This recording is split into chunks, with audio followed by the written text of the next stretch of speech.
લાલ મરચાએ મહેસાણા જિલ્લાના ખેડૂતોને રડાવ્યા।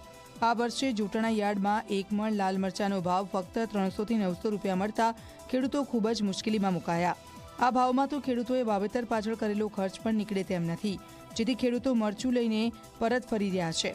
ઉલ્લેખનીય છે કે ગત વર્ષે ખેડૂતોએ 1 મણ મરચાના 1200 થી 1500 રૂપિયા મળતા હતા, જોકે આ વર્ષે ભાવ સાવ તળિયે બેસી ગયા છે। અત્યારે તો સાહેબ હરાજી થઈ તે મણના 200 રૂપિયા કીધા છે। હવે તો અમારા મજૂરી પહોંચતી નથી, નુકસાનનો ધંધો છે હાલ ખેડૂતની। તો અત્યારે તો ટૂંપો ખાવાના દાડા છે ખેડૂતના। કારણ શું કીધું આ મરચાનો આટલો ભાવ ઓછો? કારણ તો કોઈ બોલ્યા નથી, હરાજી કરીને જતા રહ્યા। અમારી માંગ તો સારો ભાવ મળે તો અમને કોક પોસાય, નકર પોસાય એમ નથી। 500 ના ભાવે અમે 25 મણ મરચાનો ભાવ ગણીએ તો શું મળે અમને? ભાવ કેમ ઓછો આટલો બોલાયેલો છે, શું કારણ બતાવે?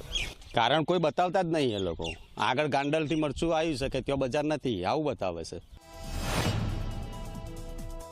જોટાણાનું મરચું ફેમસ છે। અહીંયાથી ગુજરાતના અનેક વિસ્તારમાં મરચું મોકલવામાં આવે છે, કેમ કે અહીંયા મોટી સંખ્યામાં ખેડૂતો મરચાનું જ વાવેતર કરે છે।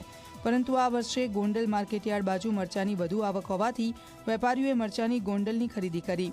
મરચું સસ્તું પણ પડ્યું, જેથી આ વર્ષે ભાવ ઓછો મળતા હોવાનું યાર્ડના સત્તાધીશો જણાવી રહ્યા છે।